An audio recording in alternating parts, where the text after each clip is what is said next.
Assalamualaikum warahmatullahi wabarakatuh. Apa kabar sobat sekalian? Jumpa lagi di channel Ramadan ini. Kali ini kita akan membahas berita dan masih yang diperbincangkan, yaitu tentang sikap tegas Nasdem termasuk juga Ketua Umumnya Surya Paloh terkait urusan cawapres Anies, ya, atur saja siapa. Nah, ini kembali lagi menegaskan sikap partai Nasdem, termasuk juga yang paling penting adalah bagaimana ketua umumnya, ya. Kalau ketua umum sudah menegaskan seperti ini, kemungkinan besar akan diikuti oleh bawahannya, ya. Karena selama ini banyak sekali, ya, statement-statement di bawah Partai Nasdem termasuk waketumnya yang masih mempermasalahkan terkait jabatan baca pres, ya, bacawapres yang akan nanti disandingkan dengan Anies.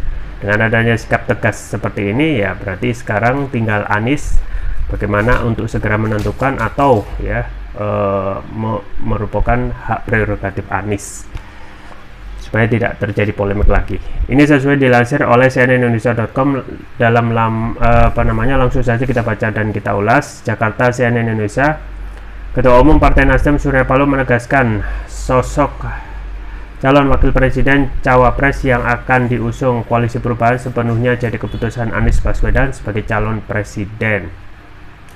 Ia pun enggan berkomentar soal nama cawapres untuk Anies yang belakangan mengemuka, seperti Ketua Umum DPP Partai Demokrat Agus Harimurti Yudhoyono (AHY) dan Gubernur Jawa Timur Khofifah Indar Parawansa. Atur saja siapa cawapresnya, kata Paloh terkekeh di Nasdem Tower, Gondangdia, Jakarta Pusat, Jumat. Paloh melanjutkan, Nasdem menghargai seluruh pendapat terkait sosok pendamping Anies.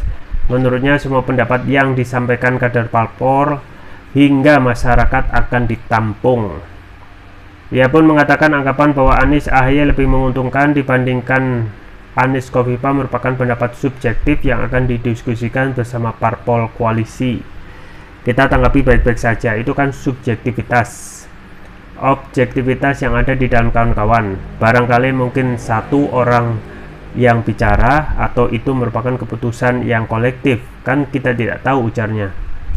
Saat ini Nasdem, Demokrat, dan PKS tengah menjajaki koalisi untuk mengusung Anies Baswedan sebagai calon presiden di Pilpres 2024. Beberapa waktu lalu, piagam Koalisi Perubahan sudah ditandatangani AHY dan Surya Paloh. Sekretaris Majelis Tinggi Partai Demokrat Andi Malarangeng membeberkan beberapa poin dalam piagam tersebut. Pertama, sepakat mengusung Anies Baswedan sebagai capres. Kedua, Anies bersama partai pengusung sepakat untuk mengusung platform perubahan. Poin ketiga, parpol koalisi sepakat menyerahkan calon wakil presiden cawapres kepada Anies Baswedan sebagai capres. Kriteria cawapres pendamping Anies, kata dia, memiliki visi kontribusi pada kemenangan, kontribusi pada koalisi, dan membangun pemerintahan yang baik. Ya, sobat sekalian, itu ya terkait kepastian siapa yang akan menjadi bacawapres Anies Baswedan. Dan selain apa yang disampaikan oleh Nasdem, dari awal juga sudah ada yang namanya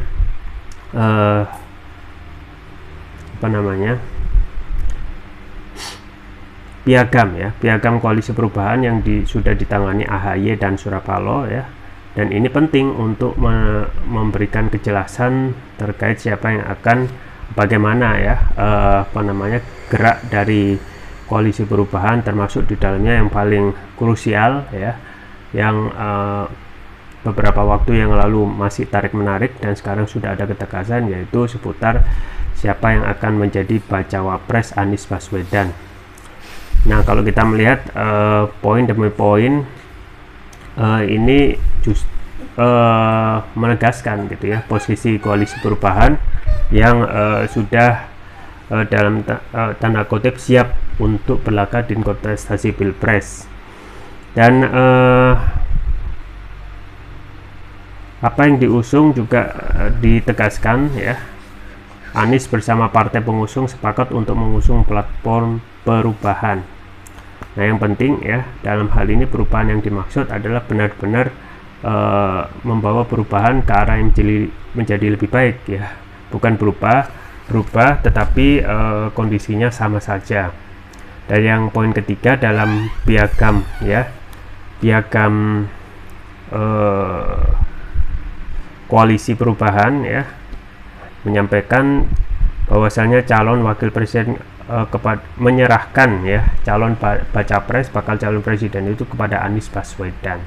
Nah ini penting ya, supaya untuk memberikan kejelasan terkait siapa yang akan digandeng oleh Anies. Dan memang sebelumnya kita ketahui masih ada teknik menarik siapa yang akan dimajukan sebagai baca pres ya. Isu yang sederhana tetapi sifatnya sangat berat ya, sehingga menjadikan beban ya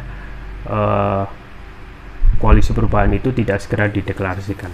Ya kita ketahui sebelumnya misalnya Ahmad Ali ya, Waketum Partai Nasdem menginginkan agar bacawa pres itu dipilih dari luar partai koalisi supaya memunculkan nilai egaliter, bahwasanya tidak ada yang koalisi yang dicalonkan dari ya ketiga partai berkoalisi yang masuk dalam koalisi perubahan. Dan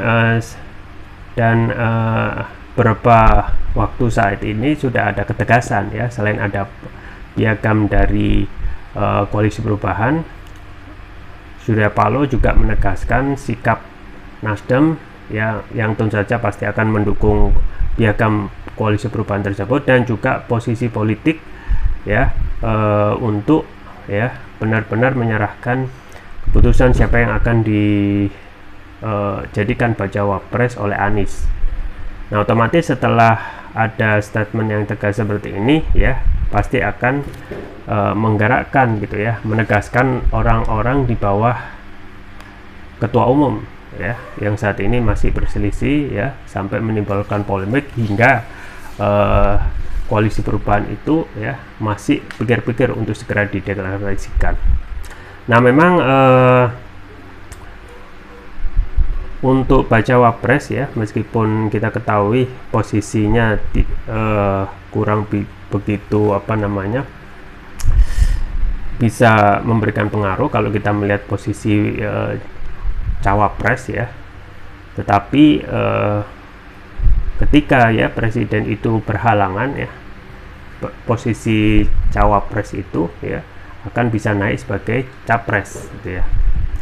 Dan saat ini Anies juga sudah memberikan kriteria, 5 kriteria yang disampaikan oleh Anies untuk sebagai sebagai syarat untuk menjadi cawapres Anies. Satu, teknokratik ya, teknokratik ini penting ya, untuk kontribusi signifikasi untuk pemenangan. Yang kedua ya, memperkuat barisan koalisi. Ketiga, bisa membantu menjalankan pemerintahan yang efektif nanti kalau sudah menang dalam kontestasi ya. Kemudian yang keempat, harus memiliki garis perubahan ya, ini sama seperti yang disampaikan dalam piagam koalisi perubahan. Dan yang terakhir yaitu chemistry yang kuat. Nah ini penting gitu ya. Kalau chemistry semuanya itu berjalan dengan kriteria 1 sampai 4 itu dapat, tapi chemistry nggak dapat, ini akan susah untuk membentuk komunikasi, termasuk juga bagaimana menentukan kebijakan yang disetujui bersama-sama antara capres dan cawapres. Nah saat ini ya, suka atau tidak suka, sudah ada nama calon bacawa pres yang sudah diketahui oleh publik ya, yang sering disebut oleh survei, dan tentu saja orang itu tidak akan jauh dari sekitar Anies Baswedan ya. Nah kalau kita melihat calon kuat ya, banyak survei yang sering mengunggulkan AHY sebagai bacawa pres. Nah saat ini faktor tentang chemistry yang juga sangat penting itu sudah dibangun oleh Anies Baswedan, dan itu sudah dilakukan kedekatan-kedekatan untuk membangun kesamaan-kesamaan ya. Dan chemistry itu memang penting gitu ya. Jadi chemistry itu adalah kecocokan yang orang itu ya, hanya orang tersebut yang bisa menilai gitu ya. Kita misalnya berbicara berjam-jam misalnya, akan sangat nyaman ya bahkan tidak terasa gitu ya, seseorang itu bisa ngomong ya kepada seseorang berjam-jam ya. Kenapa? Karena sudah terbentuk chemistry. Nah, saat ini ya yang sudah mendapatkan yang sudah tergambar oleh publik tentu saja AHY ya.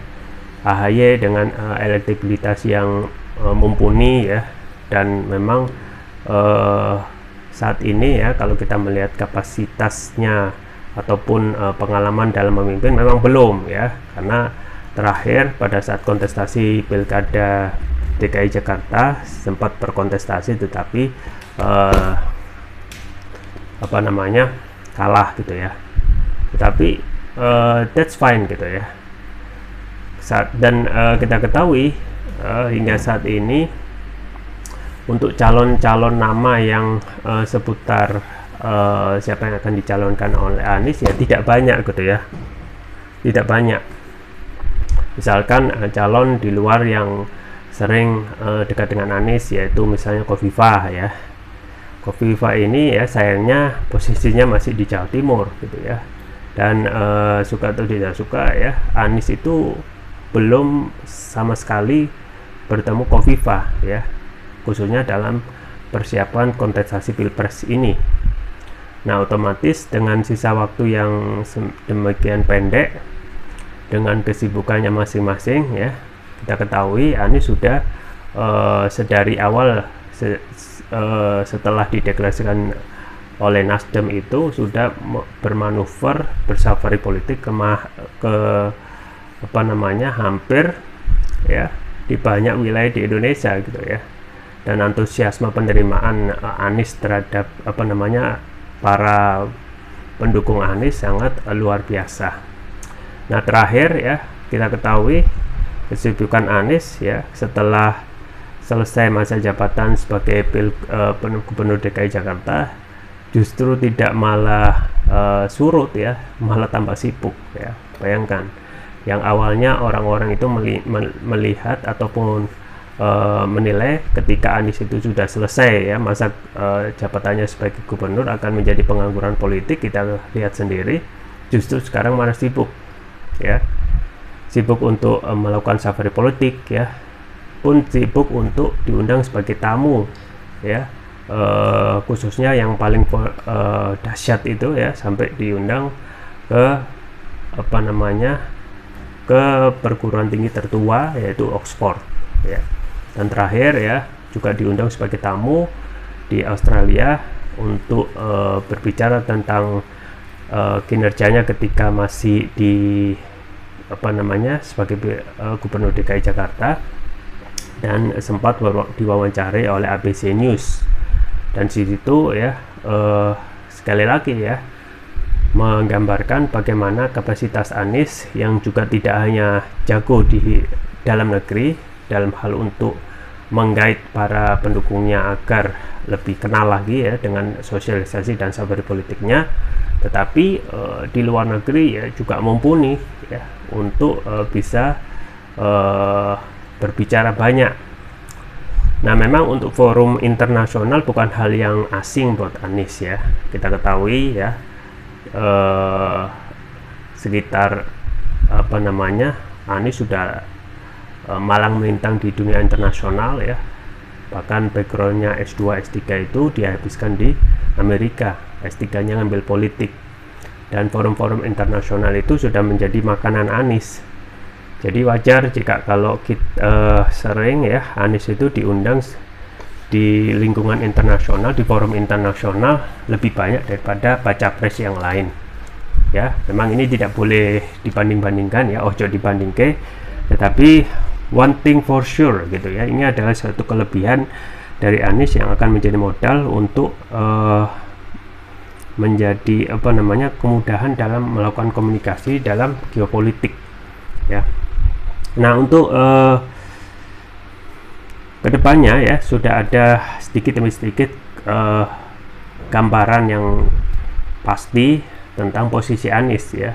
Posisi Anies yang semulanya masih hanya dideklarasikan oleh Nasdem, sekarang sudah fix ya dideklarasikan oleh ketiga partai yaitu Demokrat ya secara resmi, termasuk juga PKS secara resmi ya. Koalisi Perubahan juga sudah mengeluarkan piagam Koalisi Perubahan yang menegaskan bagaimana langkah ke depan, termasuk langkah Koalisi Perubahan ya. Di antaranya yang tegas adalah tentu saja bagaimana ya, poin kedua mengusung platform perubahan ya. Tentu saja perubahan dari yang tidak baik ataupun kurang pada rezim saat ini menjadi lebih baik. Nah, tentu saja ini nanti bisa ditagih apa saja poin-poin saat ini yang kurang ya, termasuk bagaimana ya yang paling merosot ya akhir-akhir ini adalah IPK kita, yaitu indeks persepsi korupsi yang turun drastis ya dari 40 ke 38 dan 34.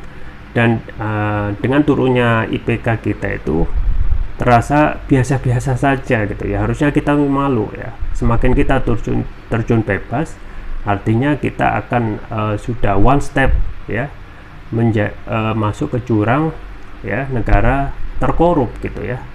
Dengan kalau indeksnya 25 ya. Nah, ini adalah persoalan di banyak persoalan yang akan menjadi PR ke depan ya. Jadi Anies ya ketika sudah akan berkontestasi di depan ya, sudah ada PR besar yang harus Anies lakukan, yaitu mencuci piring ya, piring-piring yang kotor. Itu saja yang bisa saya sampaikan, semoga bermanfaat. Jangan lupa like, share, dan subscribe. Sampai jumpa lagi. Wassalamualaikum warahmatullahi wabarakatuh.